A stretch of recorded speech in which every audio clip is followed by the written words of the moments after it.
Hola, ¿qué tal amigos? Bienvenidos sean todos a este encuentro de facetas aquí en el canal de YouTube Iván Marcel Durán Fernández, en esta edición que sale hoy, martes 14 de marzo del año 2023. Bienvenidos sean todos y también un saludo especial para nuestros amigos y amigas suscriptores y a quienes aún no lo hicieron, les invitamos, es gratis, suscríbanse a Facetas en este canal de YouTube y recibirán de manera periódica todos y cada uno de los programas que le enviamos desde Potosí, Patrimonio Cultural y Natural de la Humanidad, para Bolivia y para todo el mundo. Una vez más, sean todos bienvenidos. Esta es una semana, señoras y señores, muy, pero muy conflictiva. Ustedes prácticamente se dan cuenta, saben cuáles son los problemas que está atravesando en este momento, no solamente Potosí, sino también el resto de Bolivia.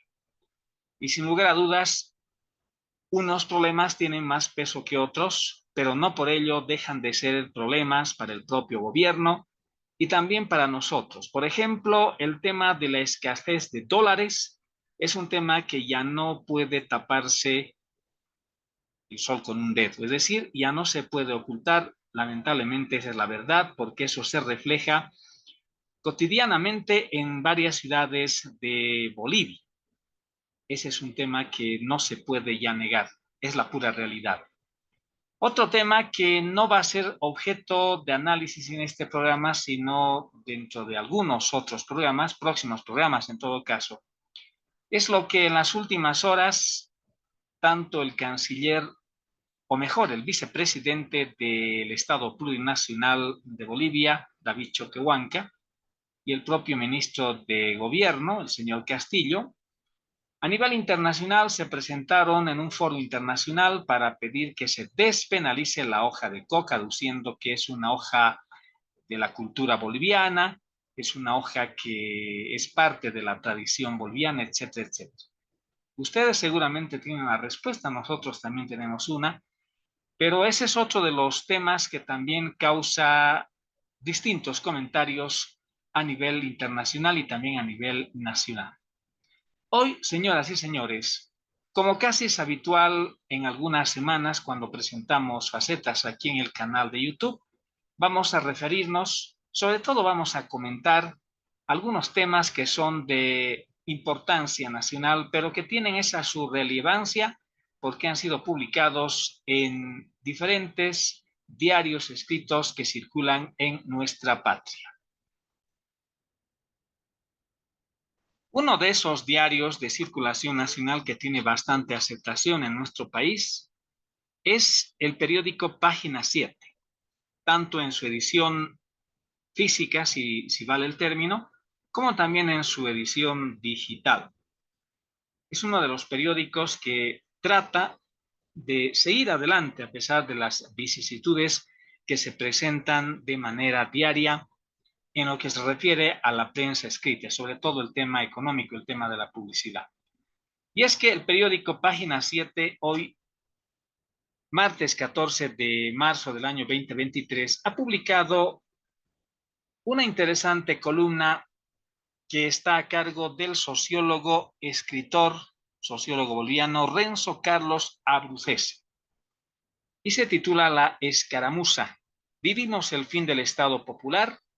Anteladamente les digo que nosotros estamos de acuerdo con lo que dice Renzo Abrucese, porque está expresando una gran verdad que quizás muchos no se dan cuenta o quizás no quieren darse cuenta.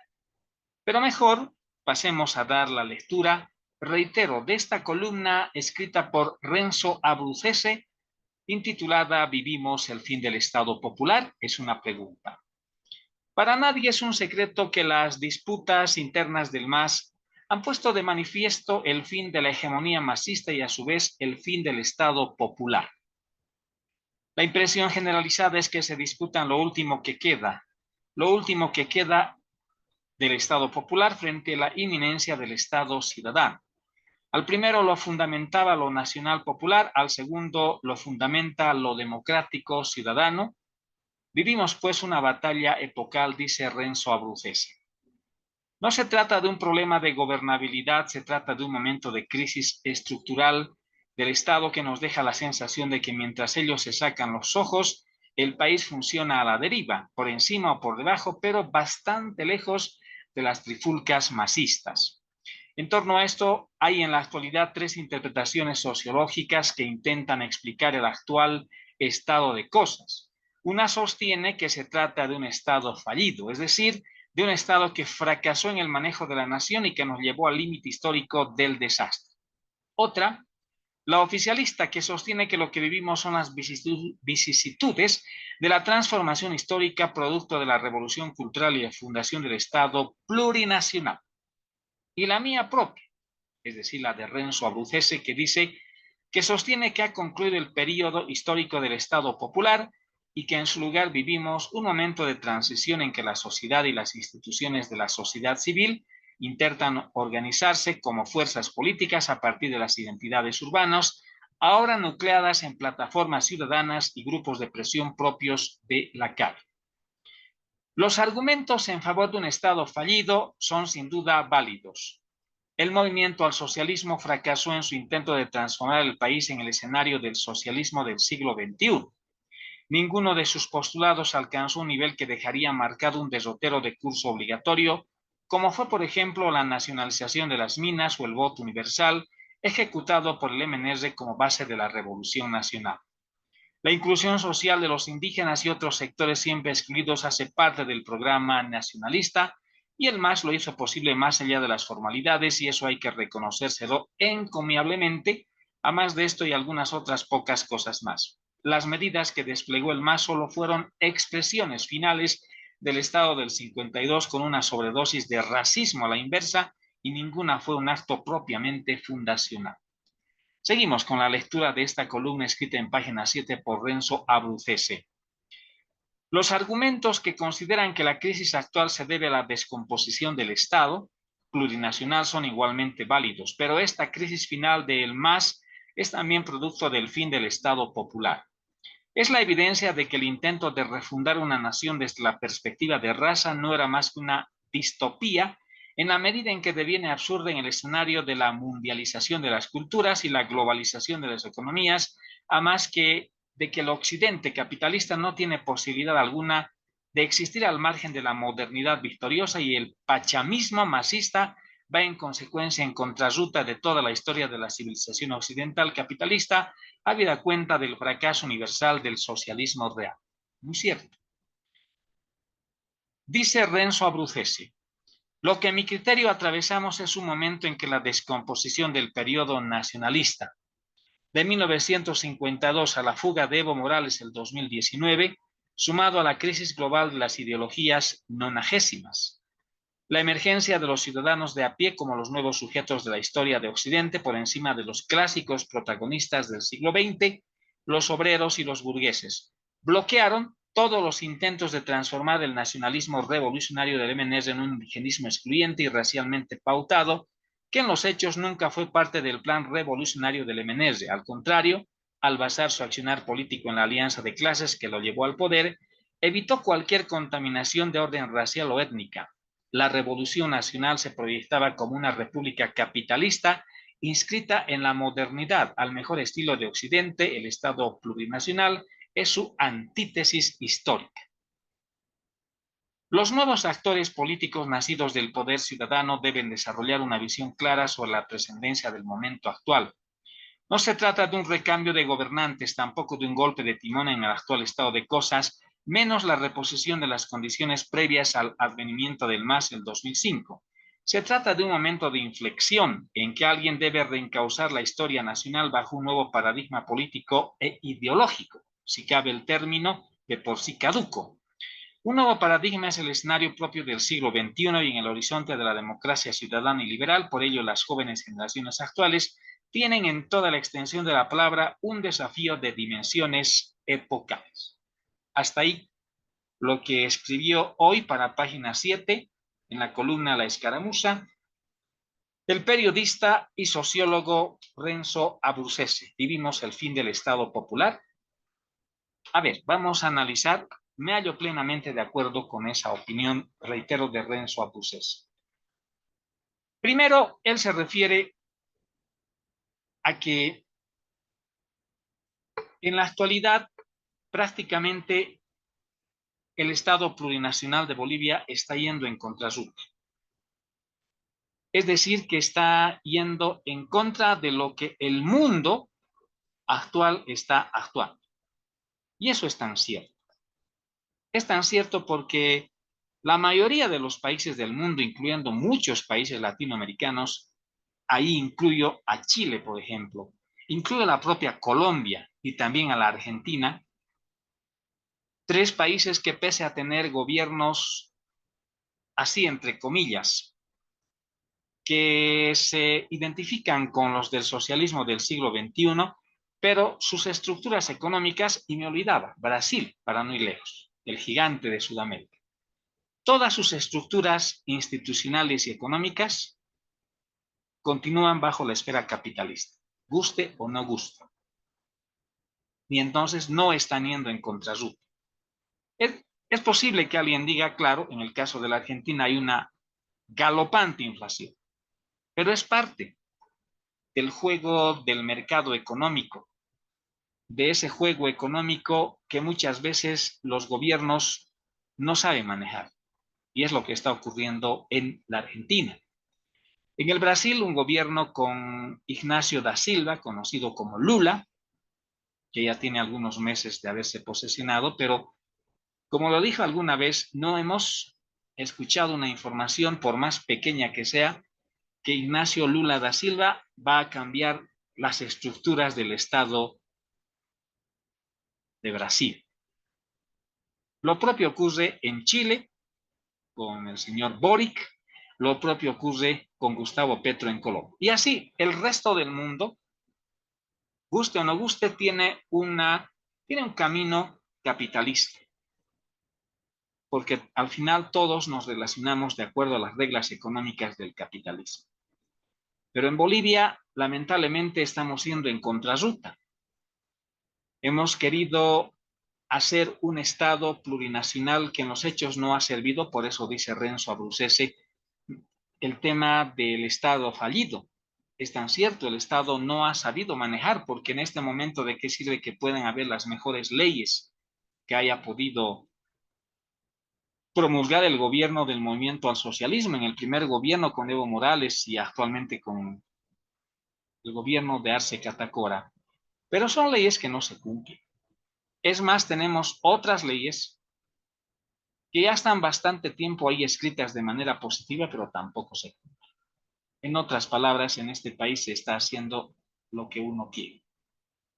Sobre todo se está mintiendo. Creo que hasta ahí tiene mucho de razón el periodista y escritor Renzo Abruzzese.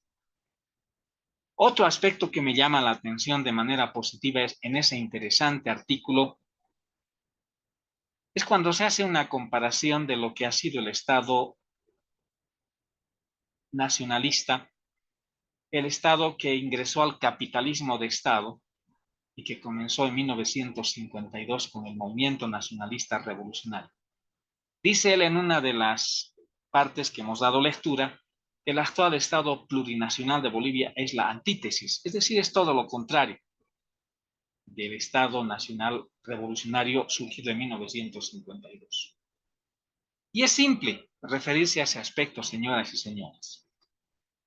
Las tres grandes leyes, los tres grandes fundamentos, los tres grandes cambios, si el término quieren, no leyes, ocurridos después de la Revolución de 1952, la nacionalización de las minas, el voto universal y la reforma agraria.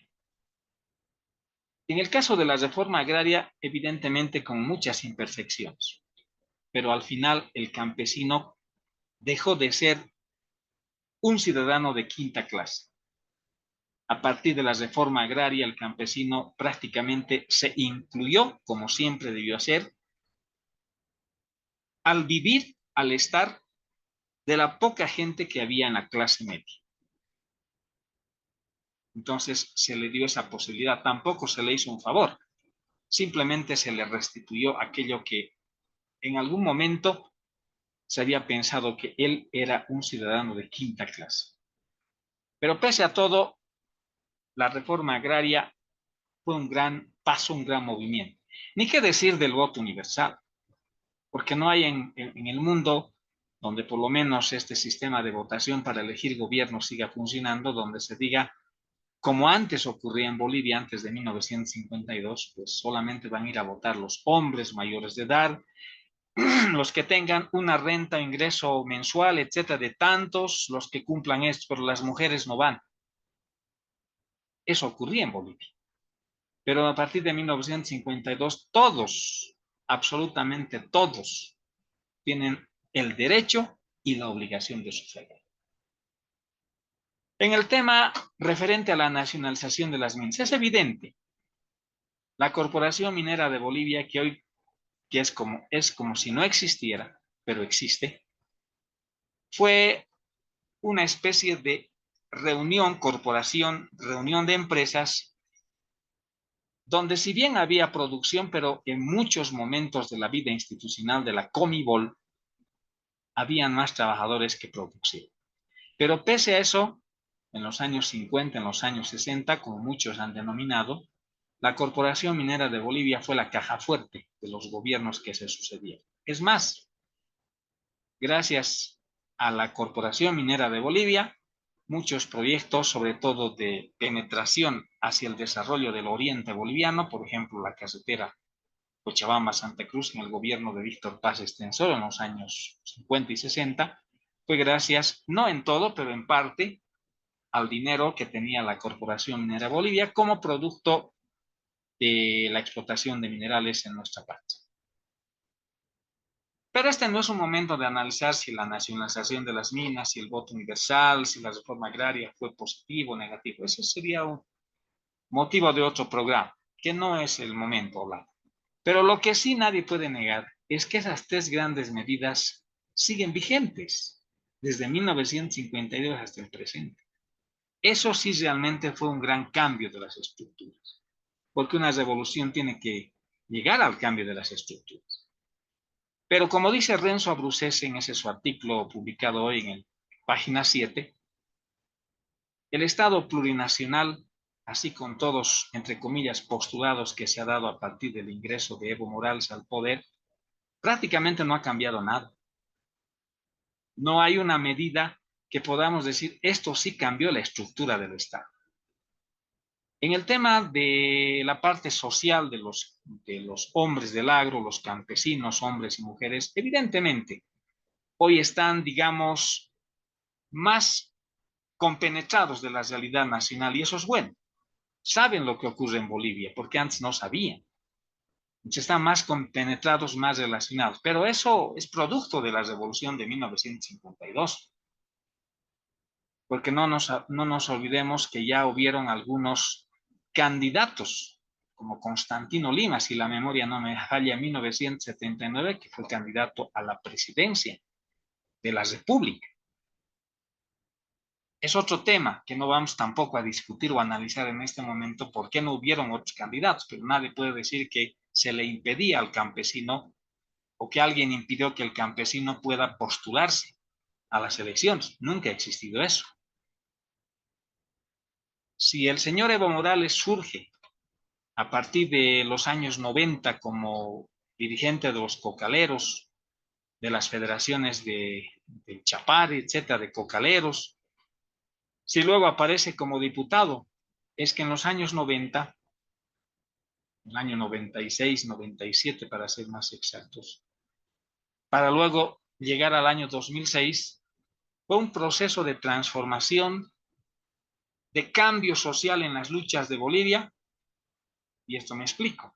En 1986 prácticamente había concluido el ciclo de la minería nacionalizada, y eso implícitamente determinó que también concluya el ciclo del accionar político de los trabajadores mineros de Bolivia. No estoy diciendo que desapareciera, pero si hacemos un poco de historia, si recordamos a los hechos acontecidos en 1986 en la famosa Marcha por la Vida, los mineros de las distintas minas nacionalizadas, es decir, de la Corporación Minera de Bolivia, llevaron adelante una gran marcha hacia La Paz, tratando de entrevistarse con el gobierno de Víctor Paz Estenssoro después de que éste había puesto en vigencia el decreto 21060 y que determinó la relocalización, que en los hechos tampoco fue relocalización, porque el término relocalizar significa sacar a un trabajador de este puesto y localizarlo en otro.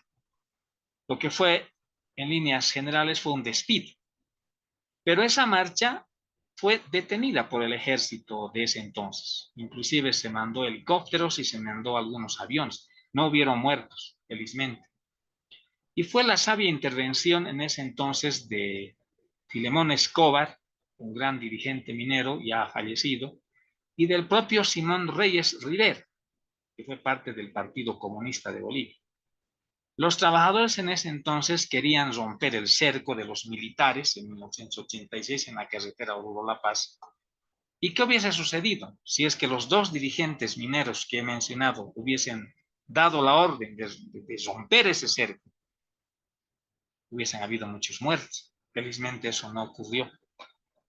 Pero muchos los calificaron de traidores, es decir, los trabajadores mineros, a los dos dirigentes. Pero un año más tarde se da cuenta de que ahí prácticamente concluyó el ciclo de la minería sindicalizada propia de la Federación Sindical de Trabajadores Mineros de Bolivia, fundada en los años 40. 10, 15, 20 años más tarde aparece lo que les decía, el tema de Evo Morales, el expresidente. Y aparecen los cocaleros, aparecen los campesinos, etcétera, que le dan otra fisonomía a la lucha social en Bolivia. Pero eso realmente, hasta cierto punto, se acepta. Es correcto lo que se dice. Es real al margen de correcto, es real. Pero todo eso al final fue un producto de la transformación de la propia reforma agraria de 1953. Por eso dice don Renzo Abrucese de manera acertada que el Estado plurinacional de Bolivia es la antítesis, es antagónico al Estado de la Revolución Nacional de 1953. En pocas palabras, el Estado plurinacional de Bolivia no ha cambiado nada. Y si quieren que les diga esto más, si hay un Estado plurinacional de Bolivia, si hay un gobierno de tinte izquierdista, socialista, que no quiere saber nada del imperio, me refiero al imperio norteamericano, pero resulta que ahora los recursos naturales de Bolivia se están entregando a otro imperio, en este caso al imperio chino. Cuando ante organismos internacionales, el gobierno de Bolivia a través de sus representantes, se le presenta la oportunidad de votar en contra o a favor en el tema, por ejemplo, de la invasión de Ucrania, la invasión a Ucrania por parte de Rusia. Si en Bolivia, en el Estado plurinacional de Bolivia, en esa constitución que es propia, prácticamente elaborada por el movimiento al socialismo, se dice que Bolivia es un Estado pacifista. Sin embargo, los diferentes diplomáticos de Bolivia en muchas oportunidades no han condenado ese tipo de intervenciones. Peor hubiera sido que digan, estamos de acuerdo, pero es como si hubieran dicho porque no votaron en blanco. Y votar en blanco en este caso significa votar a favor de esa minoría, porque la minoría fue la que dijo que está a favor de la intervención de Rusia a Ucrania. Y la mayoría de esos países de los estados internacionales condenaron ese tipo de agresiones. Otro ejemplo así pequeñito. En estos momentos en que hay un problema porque hay una relativa escasez del dólar en Bolivia, que todo al final es producto de las políticas económicas llevadas adelante en los últimos años. Se ha manejado bastante eso del bolsín del Banco Central de Bolivia. Por muchos años se ha tenido una estabilidad en el precio del dólar, pero hoy ya se ha movido eso. Se ha movido, ya no es estable. Ahora estamos hablando inclusive de un mercado negro que están vendiendo dólares hasta en 7.05, 7.10.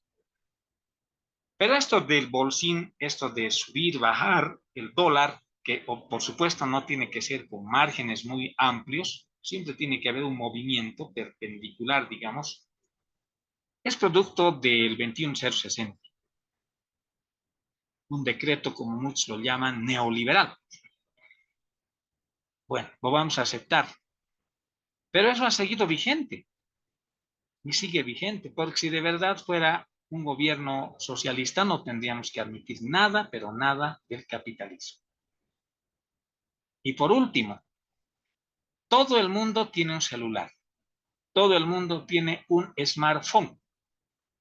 Y uno se pregunta, ese aparatito tan maravilloso que prácticamente ya no nos aparta del mundo, porque estamos también en una globalización que no se puede ni se va a detener, es un producto del capitalismo, es un producto de la tecnología capitalista, es un producto de las grandes economías mundiales, no es un producto del socialismo, porque hasta ahora en Rusia también, por supuesto que usan los celulares, los smartphones. Entonces, don Renzo Abruzzese, entendiéndolo bien en ese su artículo escrito en el periódico Página 7, dice una gran verdad. Estamos en el Estado Plurinacional de Bolivia negando, estamos yendo en contrarruta a los demás países del mundo. Eso es muy cierto. ¿Qué opinan al respecto, señoras y señores? Ese es mi punto de vista después de haber dado lectura a ese comentario de prensa, esa columna de prensa de Renzo Abruzzese. A veces parece que sería muy frío en las apreciaciones, pero es la purísima verdad, por lo menos mi punto de vista. Yo no soy dueño de la verdad. Ustedes tienen la palabra, porque estoy seguro que muchos de ustedes que constantemente ven facetas tienen su criterio, y tiene que ser así, porque en democracia tiene que haber diversidad de criterios, y si en algún momento se tiene que tomar una decisión, pues serán los criterios que más o menos se acerquen a la verdad. Pero nadie puede decir mi criterio es el mejor, mi criterio es el que está mejor estructurado y el de ustedes no. No vale, no, nada de eso. Eso no es democracia. Tiene que haber siempre libre pensantes. Es otra de las partes de la esencia de la democracia. Si no hay libre pensantes, no hay democracia, porque no se olviden que en medio de eso está la libertad de expresión. Realmente vivir en tinieblas es lo peor que le puede suceder al ser humano.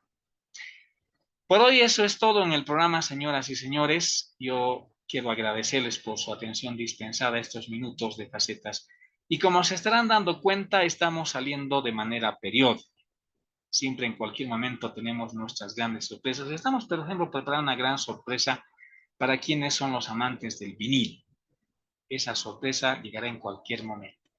Y no nos hemos olvidado porque en cualquier momento también, de manera periódica, perdone la expresión, vamos a estar presentando nuestras acostumbradas entrevistas Zoom y algunas notas logradas en el lugar de los hechos. Muchas gracias por su atención. Suscríbanse a Facetas en el canal de YouTube Iván Marcel Durán Fernández y sigan con las facetas de la vida. Volveremos en cualquier momento. Gracias a la edición correspondiente a este martes 14 de marzo del año 2023. Permiso, volvemos en cualquier momento con Facetas.